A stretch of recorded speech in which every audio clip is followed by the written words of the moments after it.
नमस्कार। News era के good morning show में एक बार फिर आपका स्वागत है और मैं आपके साथ विपिन। आज हम दो विषय पर चर्चा करेंगे। पहला चर्चा, कांग्रेस ने थमाया बीजेपी को हिंदुत्व का मुद्दा, और रैलियों में बजरंगबली के जय जयकारे लगवा रहे हैं भारत के प्रधानमंत्री मोदी। वहीं दूसरा जो चर्चा होगी कर्नाटक चुनाव का ही, जहां की कांग्रेस के राष्ट्रीय अध्यक्ष मल्लिकार्जुन खड़गे के बेटे ने भारत के प्रधानमंत्री पर नालायक कहा है। अब मामला चुनाव आयोग के पास है और उसने नोटिस भेजा है। तो आज हम पहली चर्चा, कांग्रेस ने मंगलवार को कर्नाटक के लिए अपना घोषणा पत्र जारी किया। इसमें बजरंग दल पर प्रतिबंधित लगाने की बात कही गई। अब यह मुद्दा तूल पकड़ता दिख रहा है।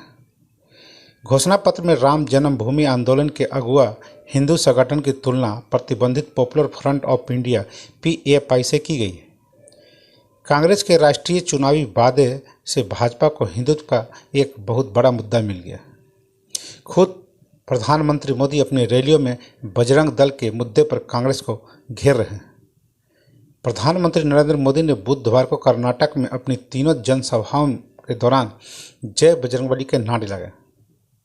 उनके इस कदम को कांग्रेस के उस वादे की काट के तौर पर देखा जा रहा है जिसमें उसने अपने चुनावी घोषणा पत्र में दक्षिणपंथी संगठन बजरंग दल पर प्रतिबंध लगाने का वादा किया है। भारत माता की जय के साथ साथ मोदी ने अपने भाषण की शुरुआत और अंत में दक्षिण कन्नड़ जिले के मुल्की, उत्तर कन्नड़ के अंकोला और बेलगावी जिले के बेलहोंगल में जय बजरंगबली का नारा बुलंद करवाया। कांग्रेस ने कर्नाटक में 10 मई को होने वाले विधानसभा चुनाव के लिए अपने घोषणा पत्र में कहा कि वह जाति और धर्म के आधार पर समुदायों के बीच नफरत फैलाने वाले व्यक्तियों और संगठनों के खिलाफ कड़ी और निर्णायक कार्रवाई करने के लिए प्रतिबद्ध है। कांग्रेस ने घोषणा पत्र में कहा, हमारा मानना है कि कानून संविधान पवित्र है। कोई व्यक्ति या बजरंग दल PAFI नफरत एवं शत्रुता फैलाने वाले दूसरे संगठन, चाहे वह बहुसंख्यकों के बीच के हो या अल्पसंख्यकों के बीच के हो, वे कानून और संविधान का उल्लंघन नहीं कर सकता। हम ऐसे संगठनों पर कानून के तहत प्रतिबंध लगाने समेत निर्णायक कार्रवाई करेंगे। विजयनगर जिले के होसपेट में मोदी ने कांग्रेस के चुनावी घोषणा पत्र में बजरंग दल पर प्रतिबंध लगाने का वादा करने का मुद्दा उठाया और इसे भगवान हनुमान की पूजा करने वालों को ताले में बंद करने का कांग्रेस का प्रयास का करार दिया। उन्होंने कहा कि आज हनुमान जी के इस पवित्र भूमि को नमन करना मेरा बहुत बड़ा सौभाग्य है, लेकिन दुर्भाग्य देखिए, मैं आज यहाँ हनुमान जी को प्रणाम करने आया हूँ। उसी समय कांग्रेस पार्टी ने अपने घोषणा पत्र में बजरंगबली को ताले में बंद करने का निर्णय लिया है।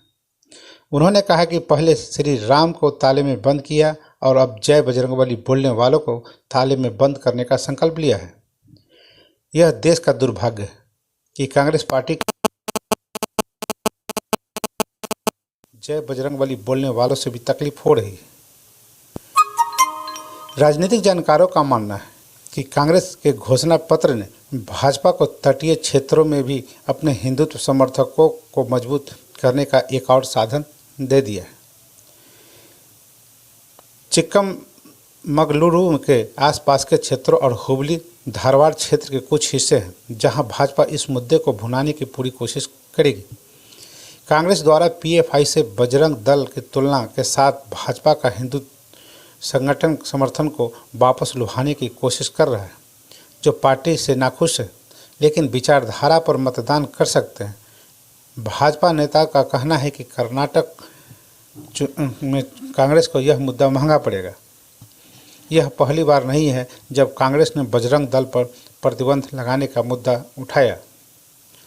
वर्ष 2008 में जब EPA सत्ता में थी तब कांग्रेस ने बजरंग दल पर प्रतिबंध लगाने की मांग की थी।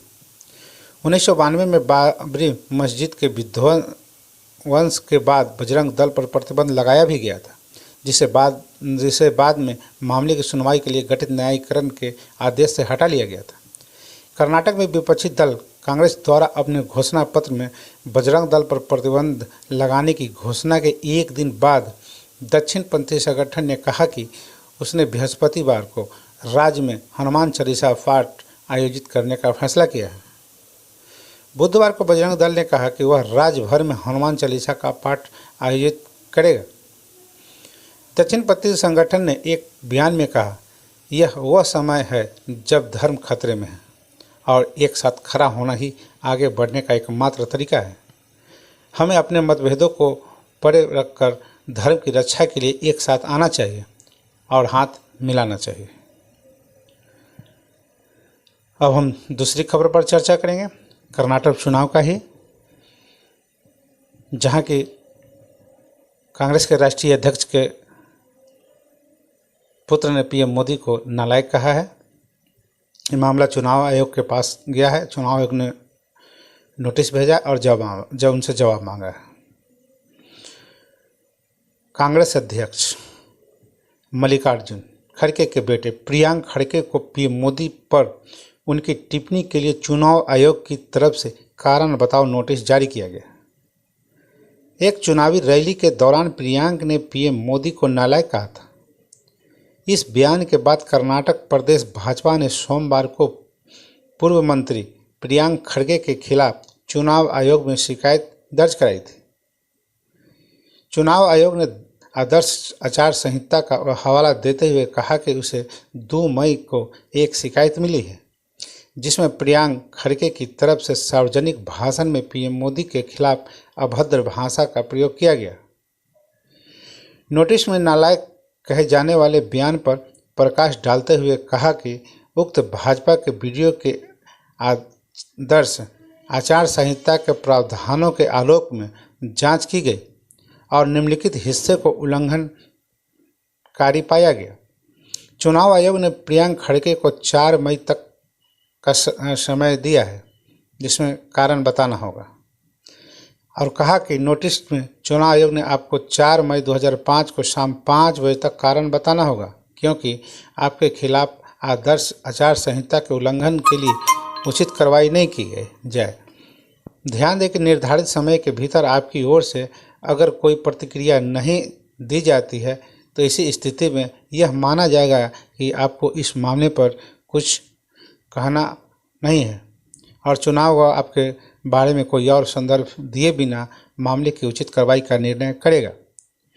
भारतीय चुनाव आयोग ने भाजपा विधायक और स्टार प्रचारक बसंत गौड़ा और पाटिल को प्रतिबंधित पार्टी के नेता के खिलाफ व्यक्तिगत हमला करने के दौरान टिप्पणी करने के लिए कारण बताओ नोटिस जारी किया है। इससे पहले कांग्रेस नेता पहले भी मोदी के बारे में कई अपशब्दों का इस्तेमाल कर चुके हैं। पिछले चुनावों में भी मोदी के खिलाफ असंवैधानिक शब्दों का इस्तेमाल किया गया था। कर्नाटक में विधानसभा चुनाव के दौरान कांग्रेस के राष्ट्रीय अध्यक्ष मल्लिकार्जुन खड़गे ने मोदी को जहरीला सांप बताया था। तो बस आज के लिए इतना ही। तो हमें आज्ञा दीजिए। नमस्कार। आपका दिन शुभ हो।